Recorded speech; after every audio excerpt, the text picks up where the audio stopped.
Hey guys, so today on Boots on the Ground we have something a little bit different. We're gonna explore John Deere tractor history. Now, for those of you that are not in the farming community, this might be a little bit of an unknown topic, but actually John Deere is one of the most renowned brands in agriculture in the world, and especially in North America.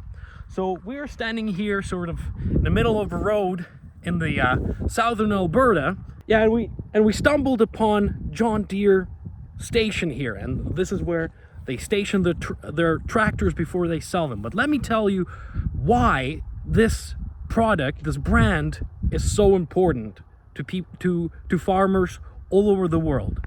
So John Deere, the founder of the company, was born in 1804 in the state of Vermont in United States. He was a humble blacksmith, and actually to escape bankruptcy he moved from Vermont to Illinois. Now in this area he found a problem that farmers were having. You see, when you plow the land in the east of the United States, the land is very sandy, so the plow wouldn't get muddy, you wouldn't have to clean it. But in Illinois things were quite different. Because the ground was very muddy and wet, the plow would get, and the plow, by the way, is the instrument that you would use, pulled by a horse, to plow your land before you can plant your seeds for the next crop to be risen. So what happened when he moved here, he found out that these farmers had to clean their plows like every 4 or 5 minutes because of how sticky the soil was. So he actually created a revolutionary design for a plow that would self-clean itself. So as you plow, the plow would sort of shift in a ways that would get rid of the dirt, and you can work without stopping, and the farmers loved it. And so that was his first invention, and he started mass producing these plows, and that's how Deere and Company started. Now, he actually passed away in 1886, so he lived a long and prosperous life, but his company and his legacy went on. His children inherited a lot of the shares of company and kept it running, and in 1920s is when they created their first tractor, and that became a big hit on the market. This tractor would be so reliable that the farmers could depend on it for decades. The equipment required minimal upkeep, so that was really good for farmers who couldn't wait in the field if their tractor broke down. They needed to work through the harvest time. And this is exactly the quality of tractor that John Deere Company provided. One of the things that made this company so beloved by farmers, and why so many farmers are still loyal to John Deere today, is a good legacy the company has. So in 1930s, as you know, America went through a Great Depression. A lot of people lost their lives, their savings, all of their property. There was many suicides because people just couldn't feed their families. They fell into depression, and as a result, the whole of economy just broke down. And one of the few companies that was very helpful to the farmers was John Deere. So when farmers almost became broke and couldn't pay their loans to pay for the machinery that they bought, John Deere said, hey guys, don't worry, pay us when you can, like go at your own pace. They said, if you are in a tough situation, don't worry, pay us when you can. And a lot of farmers, because of that, had the opportunity not to go broke and still produce the crops and get out of this financial hole. And so this legacy of being good to its customers is what John Deere is known for. So not only for the quality, but also sort of open heart relationship to their client. It's a very beloved product and a company, and the farmers that have been using John Deere use it for decades and generations. So you will have people whose fathers and grandfathers use these machines, and they still religiously only use John Deere. So that is why we just had to stop and park our car and look at these beautiful creations. As you can see, there's multiple different tractors, but actually what we're gonna see today is unique. We're gonna go into one of these rural towns here in Alberta.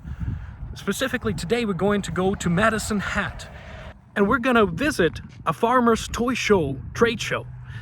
And you will see all of those miniature historical John Deere models being sold, and we'll interview some people and ask them some questions, and I'm sure it's going to be very interesting. But I'm excited, so let's go. Nope. Wow. So we're just walking through the show right now to show you guys the caliber of the toy tractors that you can find here. See, there's every possible model that you can possibly find. Of course, a lot of this stuff brings back great memories for a lot of these farmers, because that's the tractors they would be brought up on a farm with. So, see, there's older models. This is probably early 30s, 40s. And then can get pretty pricey.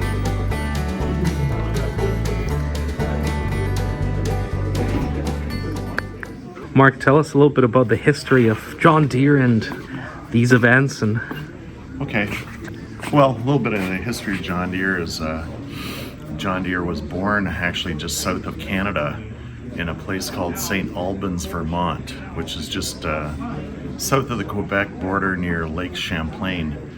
And so John Deere grew up in Vermont, and he ran some blacksmith shops as a young man.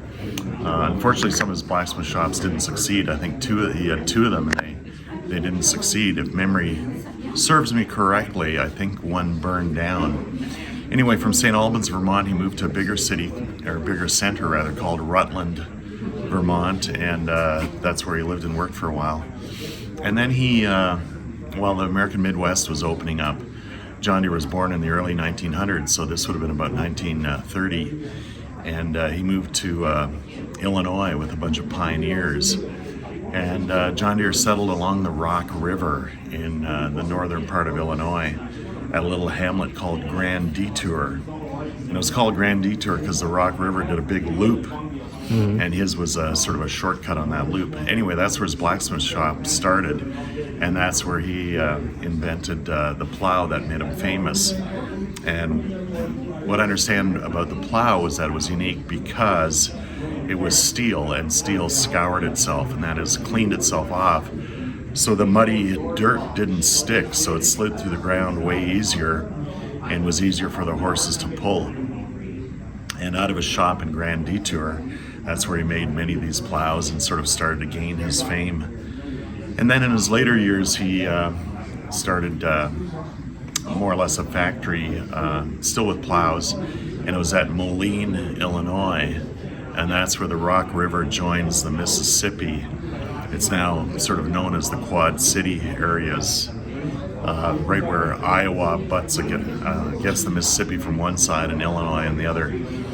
And that's where he sort of got his start. A lot of John Deere was built by his son, Charles Deere, after John Deere passed away, and became the huge green company that we know now. The story on the colors is that John Deere was looking over cornfields, and he loved the color of corn, and corn is yellow and green.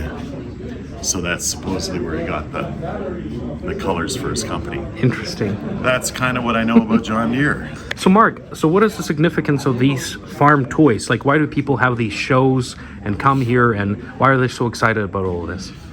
Well, a lot of the farm toy shows, they harken back to the earlier days of these farmers, and so retired farmers, they love their old tractors. They tend to idealize them as the perfect tractor, so they come to a farm toy show to buy a miniature replica, of it, whether 1/16th size, which is the bigger size, or 1/64th, which is the common smaller size. And so they collect these, and often they start the collection with tractors that they have owned. And so they can pick up that farm toy and tell a neighbor, or tell a friend or a relative about how that tractor worked for them, and stories about it of pulling the hay rack baling hay or whatever. And so they come to these shows really, Nick, to kind of relive their past or relive their glory of the farming days. And just coming to them here, they meet like-minded people who can talk about it, tell the same stories, but really appreciate the old farm tractors and the farm machinery a lot of, what they farmed with in the, 40s, 50s, 60s, 70s, whatever.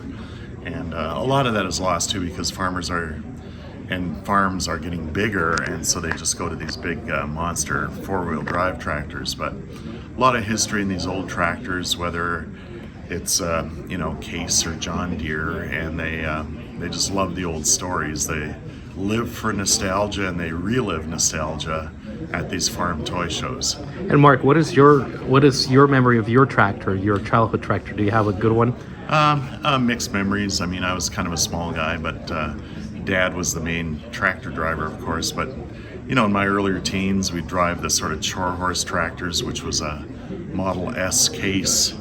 But as I got older, like 15, my dad would put me to work cultivating fields with our bigger Case tractor, and be out there, doing the summer fallow or preparing the seed beds for seeding, or especially with brothers hanging around, the baling of the hay was sort of a group activity, or hauling the hay home. And that was the main activity of the summer to keep us out of trouble, Nick. Nice. And Mark, people will be wondering, what is the sign behind you and all these things? Do you have a few words to say? What is this all about? Well, yeah, the Stephen Harper stuff, I worked for him for 18 years, and the sign is the big billboard that me and a few other people collaborated on, Decade of Excellence, which is Stephen Harper's 10 years as Prime Minister. We ran those billboards mainly across Western Canada, but we ran some in Toronto and Ottawa. And it was to thank Stephen Harper for his good governance for 10 years. And so we used this banner to promote it. The banner is exactly what the billboard looked like. And, to give an example, we had 3 in Medicine Hat along the Trans-Canada Highway. Wow. At one point. And then Nick, we also have the fridge magnets that also show it. So that's part of our that's cool. promotion for that campaign of a few years ago. Nice. Okay, well, thank you, Mark. Thanks so much for interesting history. You're welcome. Betty. This. Okay. Let me think about it. Okay. Give me a chance to warm up. All right, I'll just show your beautiful inventory, so maybe...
How did this all start? Well, I married a gentleman that we were both farm kids, Uh-huh. and he had started collecting a little bit of John Deere belt buckles because we grew up with John Deere tractors. Uh-huh. And when we got married, it was something we could do together. We got the kids and we took them to toy shows, and we just collected more and more and more, as you can see. Yeah. This is an extensive collection. So you had 600, you said, and now you're down to 400. Yes. Wow. And which ones are the most valuable ones? Probably the John Deere. Uh-huh. Some of them are very, very hard to get, very rare. Like which ones, for example? Let's see. Let's go into something like this. This is a wooden buckle for John Deere. This one up here is rare because it was made in Canada. You don't find a lot that are made in Canada. Okay, wow. These models can get pretty sophisticated. Like, for example, here you have a air seeder set, so sophisticated machine. And as you can see, most of the tractor toys here are John Deere, which is sort of the gold standard of tractors. And here's the main table, Wally's table. You can see there's a large collection, and these things can get pretty big. And these guys have been collecting them for 40, 50 plus years sometimes. So you can find all the kind of rare stuff.